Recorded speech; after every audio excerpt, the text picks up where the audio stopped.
It's not. So why am I allowed to still treat it like a rectangle? This is an important point.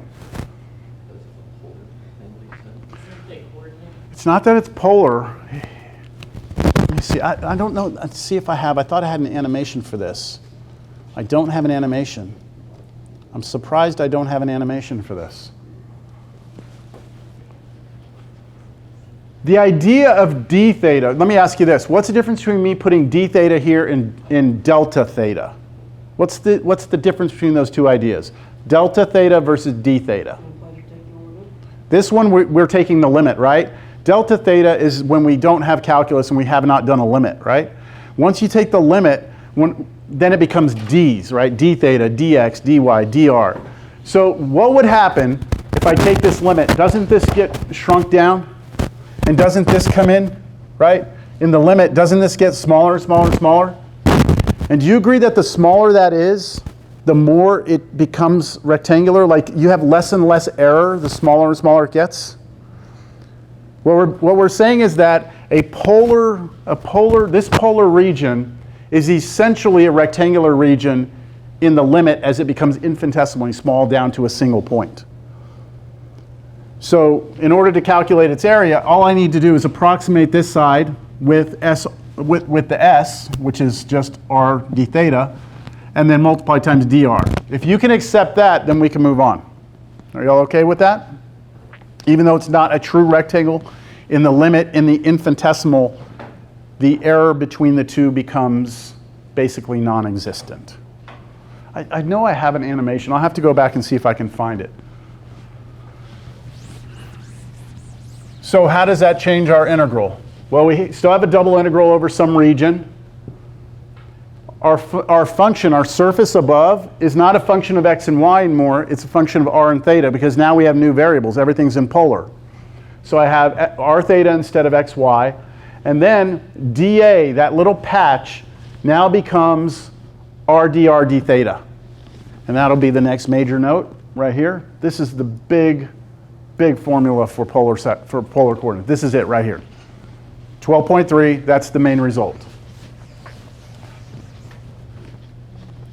So if you have some region on the ground where it's a bunch of r thetas, where your thetas are between two constants, alpha and beta, and then your radius is stuck between two constants a and b, then the double integral over r of f of x, y, dA. Now look at this, f of x, y, dA. That's what we've been doing, right, in the previous sections. If we can convert that, if we want to convert that Cartesian double integral over to a polar double integral, that's what we use right there. We go the integral from a to b, that's the restrictions on r, so dr is on the outside. Alpha to beta, that's the restrictions on theta, so d theta is the inner integral. And then we have the function evaluated at x, that's x. Why is that x? That's the polar conversion, right? That's how you convert a Cartesian to polar. So this x gets converted to that. This y gets converted to this. And then the dA is the formula we just found. Notice the r. I highlighted it. This r right here, every time you go from Cartesian to polar, every time, you will have the variable r just show up in your integral. Every time. Okay? That's the thing that most students miss right there. When they go from Cartesian to polar, they forget to put the r in there. The r comes from that s that we just saw. That s, the arc length, that's where it comes from. Yes? Is that the Jacobian? That's basically the Jacobian determinant is what dictates that. So we'll find out later that there's coordinate systems. You can go polar, cylindrical, spherical, but you can pretty much convert from any coordinate system into any coordinate system you want. It doesn't even have to be, you can make up your own. And then how that changes the dA is determined by this thing called the Jacobian determinant. Where'd you hear about that? I was just kind of watching ahead a little bit, or watching something else? Some Cal 3 stuff. And they probably talked about this being the from the Jacob. We will prove this later. In this class, we will prove this. When we're talking about Jacobian determinants, this is the first thing we're going to do is we say, hey, remember in polar, that r that popped out? I tried to show you the picture. We're going to actually show it with the mechanical process, why the r comes there. Okay, let's do an example. find the volume underneath that surface, right? That's a surface, z equals 3x plus 4y squared, on the region bounded by. So this is different than the problems we just did a moment ago. It's not like all these surfaces, we have to find the solid. Here, it's the z equals 3x plus 4y squared. Here it is floating above the xy plane. And then I'm telling you what the region is on the ground. I'm telling you what it is. It's the region bounded by this circle and this circle. And y is greater than 0. So I'm going to draw the region first. I have a circle of radius 1. I have a circle of radius 2. Right? And y is bigger than 0. Bigger than or equal, sorry.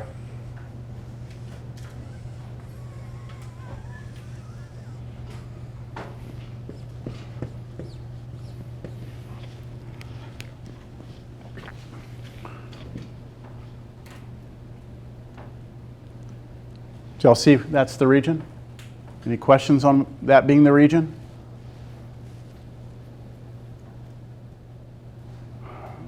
So let's go back to the previous section.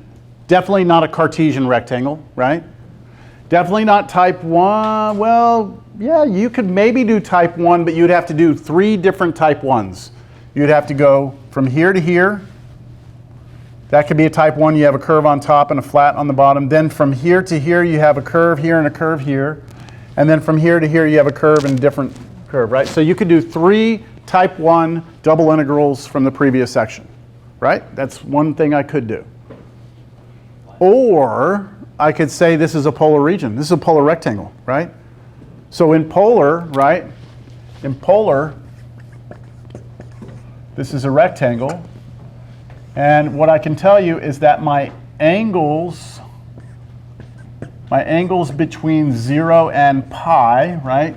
So all the points that live in here have an angle between 0 and pi. And then also the radius is stuck between 1 and 2. Right?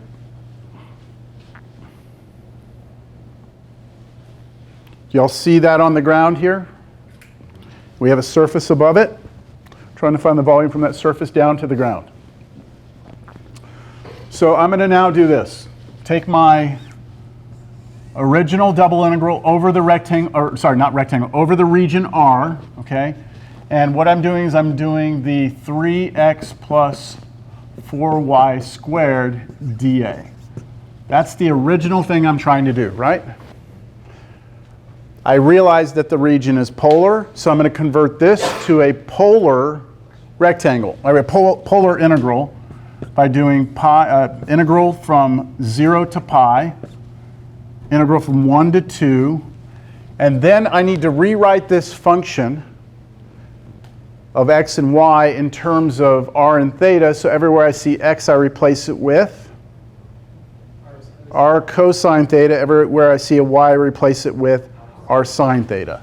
So this becomes 3r cosine theta plus 4r squared sine squared theta. So I'll put it up here for us just so we remember. This is getting replaced with r cosine theta, and then the y is being replaced with r sine theta, but then you had to square them both, right? You had to square them both, so r squared sine squared, right? Okay, that's just the direct replacement there. And then r. Why? Because that's what you do every time you have a polar conversion from Cartesian to polar. You have to put an r in there. And then d r d theta. There you go. You are free to flip these over as long as you flip those over. So just Because everything's between two constants. So this is just like the first type of integral we saw in 12.1. I think it's 12.1, whatever. If these are constants, then you can switch the order of integration as long as you switch this. It's when they're not constants that you can't do that. You have to draw the region and try and switch it type 1 to type 2 or type 2 to type 1. All right, let's keep going. Yeah? Keep going.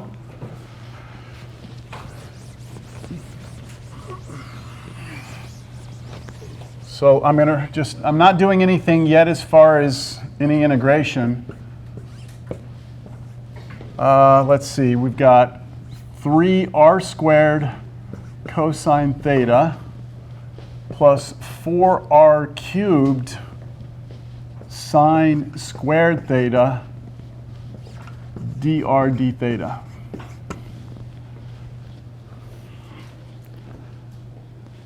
Now at this point there's a lot of different things I could do.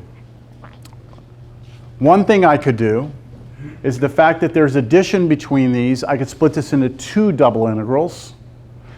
The fact that there's a 3 and a 4 in front of those, I could pull constants out of those 2 double integrals I make, right? Do y'all see I could do that? Also, because these two, see how this has just r's and then there's multiplications and this has theta? Do you remember that property that we had before? That if the x's and y's can be split as 2 different functions, you can do them as 2 separate integrals? I could do that as well. I'm not going to do any of that. I'm just going to go through it.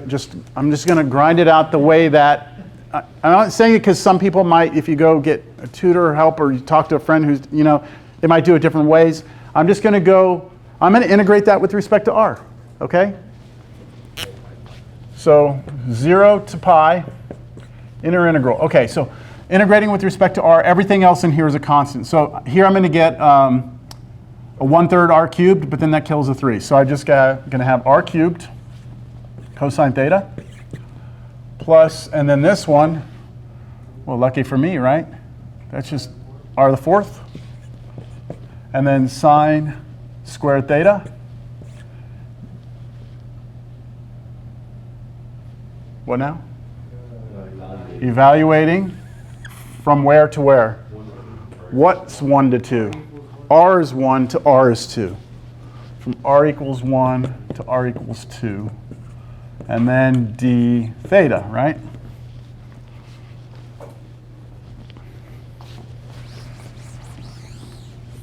All right, plug in 2, plug in 1. Man, I wish that were 0, right? Wish one of those r's was 0. They're not. Okay, integral 0 to pi.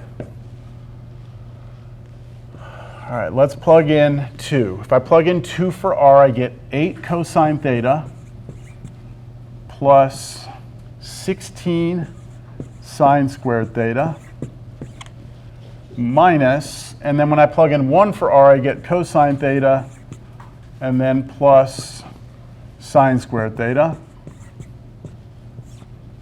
All of that d theta still, right? I can clean that up a little bit. Integral 0 to pi. All right, how many cosines do we have? 7, right? 7 cosine theta, 15 sine squared theta, d theta. We're back in Cal 2, right?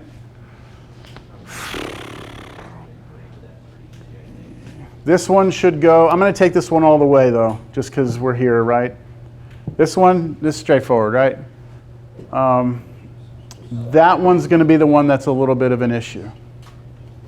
Maybe? I think that's one of the ones in the table. There might be. I'm going to do this, okay? Here's what I'm going to do. I'm going. Is it on there? Sine squared? I'm sure it is. I'm going to remind y'all how to do it because it's something you should know how to do, and it shouldn't be that big of a stretch. This is a pretty common one in Cal 2, the integral sine squared. So I'm just going to go do that integral over here, just to remind you. The antiderivative sine squared theta d theta. We use the power reducing or half angle identity first, and we turn that into integral of 1/2 times 1 minus cosine 2 theta d theta. That right there is an identity. How you get from sine squared to something that doesn't have sine squared. Does that look familiar, Cal 2? This should look familiar, hopefully.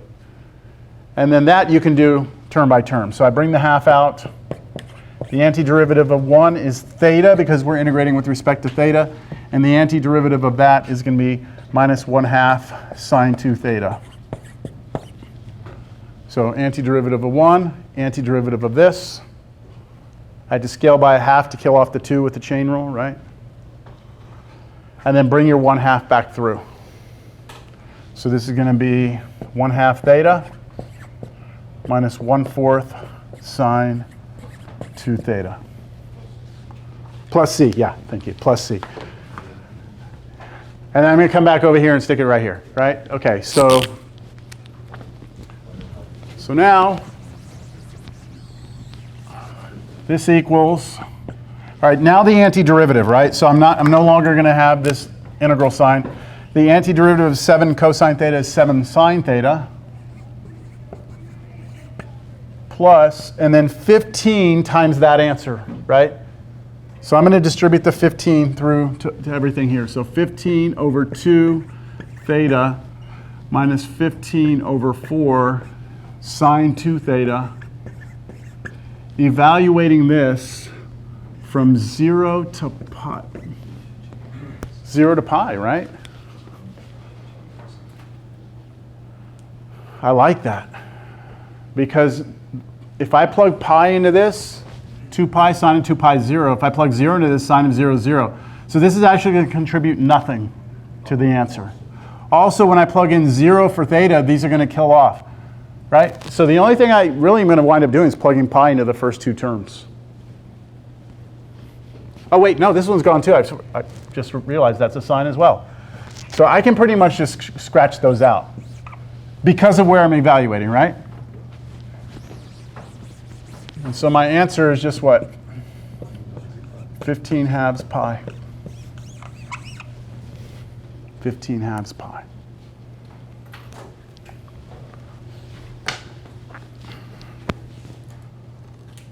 We took this region in 3-dimensional space. That's what the region looks like on the ground. We had a surface above it. Here was the surface above it. And we found the volume between the surface and the xy plane. Let me take the surface out of there. We found that volume. Notice that some of it lies below the xy plane. That means it was counted as negative. That's okay. We're getting like a total, like a net, right? It's okay. Right? Questions? We're having to churn up some Cal 2 stuff here a little bit, right? I guess a real-world application, you wouldn't have it passing through the bottom of your surface anyway. Well, it depends on what you're doing, but yeah, I think if you want like a volume, you would need to know where that actually goes negative. What's that? So you can find the angle when it switches and then change your domain restrictions. You would have to figure out when. It's actually a pretty challenging question. You have to figure out when this is 0, right? Right? So it would be a parabola. It would be parabolic. That shape would be parabolic, which you wouldn't be able to represent easily polar. Well, you could do it polar-wise. We're not going to do it. We're not going to need to do it. It could be done. It could be done. It's just not. It's not straightforward.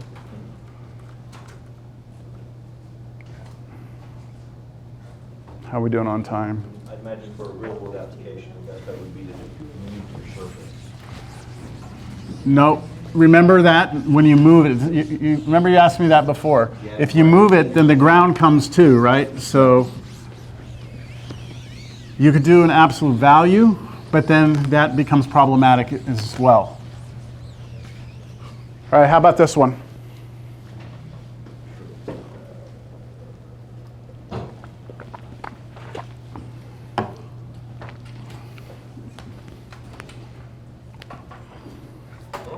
Four minus x squared minus y squared. This is a paraboloid. Let me try and see if I can't figure out what this looks like real quick. You've got, at the origin, at 0, 0, what is that surface? What is the value of that surface at the origin? 4. 4, right? We just go up to 4, there. And then if you go to any places outside of that, right, it's going to come down. Because these are both squared. and these are both minuses. So they're going to be, if you step off the origin, it's going to drop down. And it should be parabolic, right? So it should look like a bowl coming down like this, right? Like this, something like that. And it's going to intersect the xy plane in a circle, shouldn't it? Because when this z value is 0, that would mean that 4 minus x squared minus y squared equals 0, right? Which means 4 equals x squared plus y squared if we move the x and y terms to the other side. So when we say the volume bounded by that paraboloid in the xy plane, we can see on down here that circle, right? So we want to know the volume underneath this surface on that domain, right? On that domain. So how do we do it? Polar, right? Look at that region on the ground. That's polar, yes? Yes. That's a beautiful polar region. As a polar region, our theta here, let me draw the polar region. What's the radius on this? 2. 2, right? 2. So my angle's between 0 and 2 pi, right? Because I got to go all the way around. It's all the stuff in here. And then my radius will be bounded between what?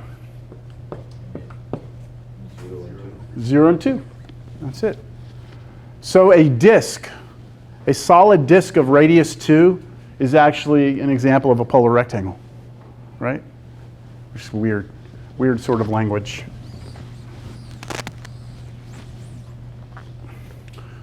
Let's set it up. The double integral over this region of f of x, y, dA is equal to the integral from 0 to 2 pi, integral from 0 to 2 of that function. Now, what was our surface? This right here, right? This right here? Okay. So, you know what? Before I plug that in, I want you all to notice something on this. Something really good happens here. Because I'm supposed to replace the x's with r cosine theta and all the y's with r sine theta. But instead, I want you to see if you agree with this. Is that not the same thing as that? Yes? And by the Pythagorean, remember the picture with the polar with the Pythagorean? We had r here, we had x here, we had y here. Remember the identity that said x squared plus y squared was r squared? Y'all see that just gets replaced with r squared. So this can become r squared. So my new polar integral, I don't have to plug in the r cosine, r sine. I could, but I can kind of like go around that by just turning this into 4 minus r squared. Do y'all see that? Any questions there? Yes? Where does the radius come from? Where does the radius? The domain is, you're looking at the region, and you're talking about every point in here has to be how far away from the origin? Well, from the origin out to 2, right? In every direction. See, the angle tells you you have to go from 0 to 2 pi, right? And then your radius is how far you walk out. So we're saying you walk out between 0 and 2. So from here, 0 to 2, turn a little bit, 0 to 2, turn a little bit, 0 to 2, turn a little bit, 0 to 2, all the way around. Is that what you're asking me? Yeah. Yes? I figured it out. You got it? It's r squared, so the form is square root of. Yeah. Oh, I see what you're saying. Where did the 2 come from? Okay, you got it though? All right, what's next? What do we do? D what? D what? Thank you. Don't forget the r, right? Because you went to polar from Cartesian. Must include an r here, right? And then dr d theta. I think that's a pretty clean integral, yeah? Because there's not even a theta in here. Like there's no thetas. So you integrate with respect to r first. That'll be a polynomial, right? Distribute that through. You'll get something, and then replace r with 0 and 2, and then you'll get thetas when you integrate. I'm just going to check, we can do the rest of that, right, on our own.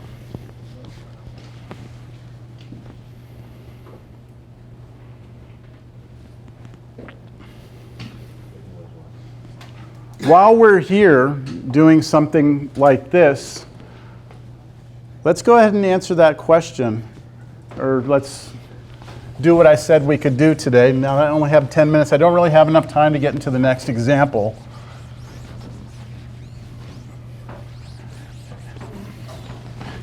I just thought about what I'm about to say to you, and when you kind of step back and think about it, it's kind of crazy.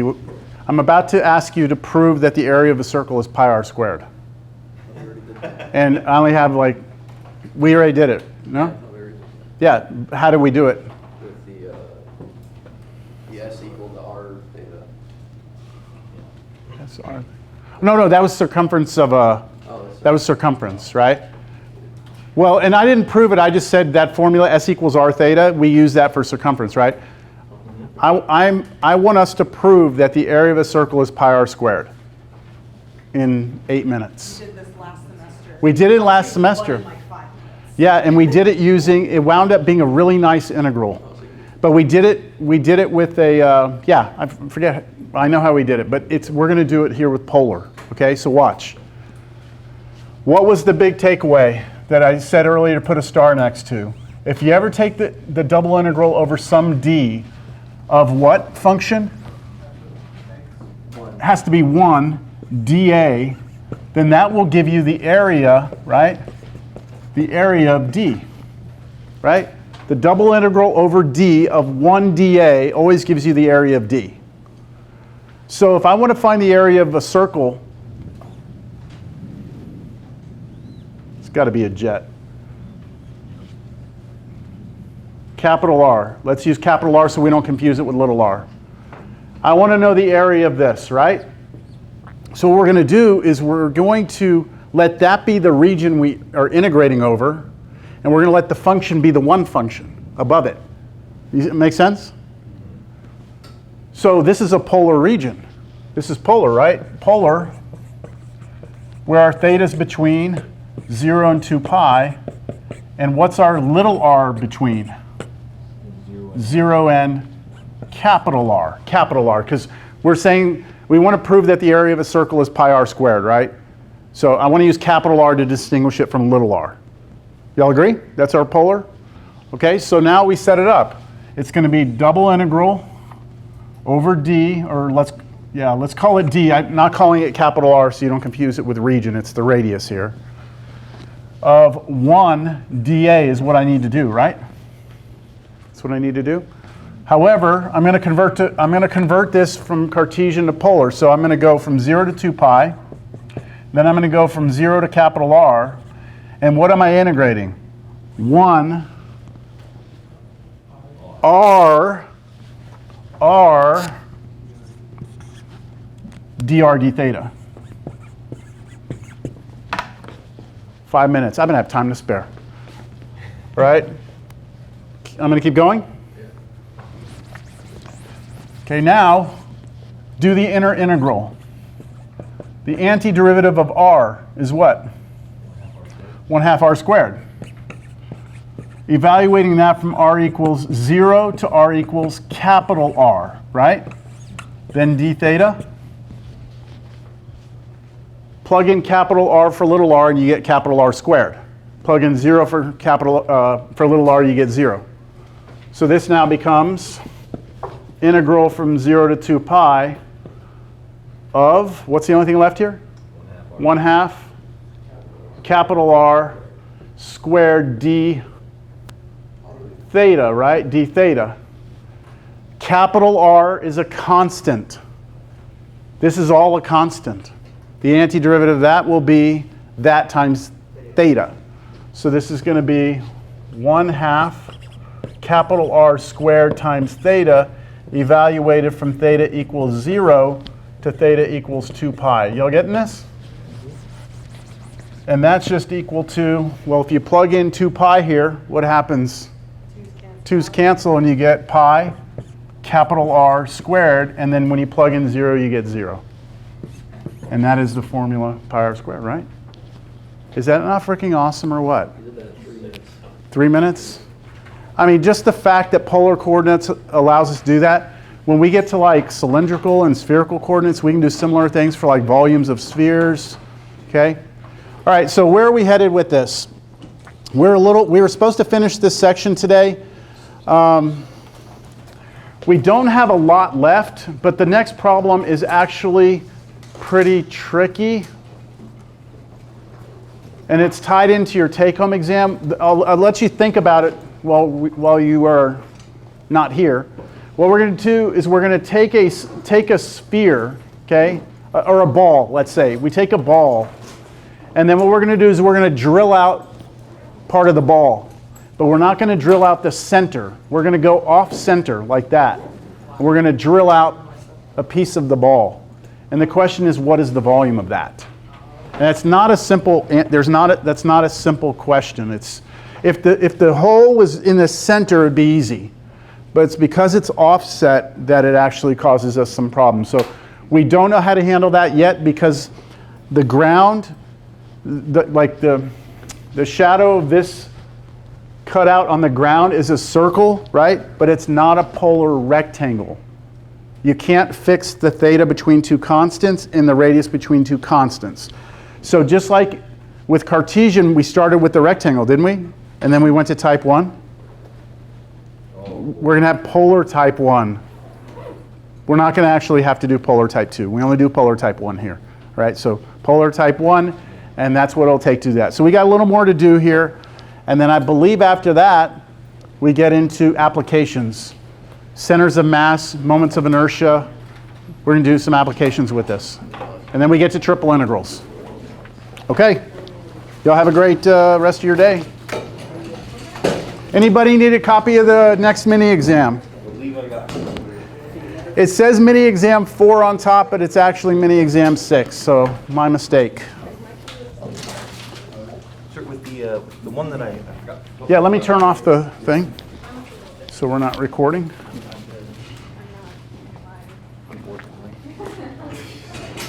Let me just hit this real quick.